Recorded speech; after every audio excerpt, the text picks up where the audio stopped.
হাতে তাকে বলি কমফেড করে তুলো ব্যারিকেড তাকে বলি কমফেড করে তুলো ব্যারিকেড এই ক্রাউড লাফ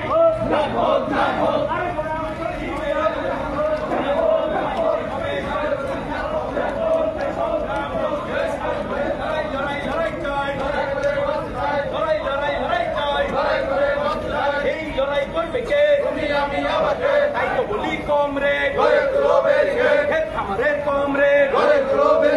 ইনকালাব জিরাপদ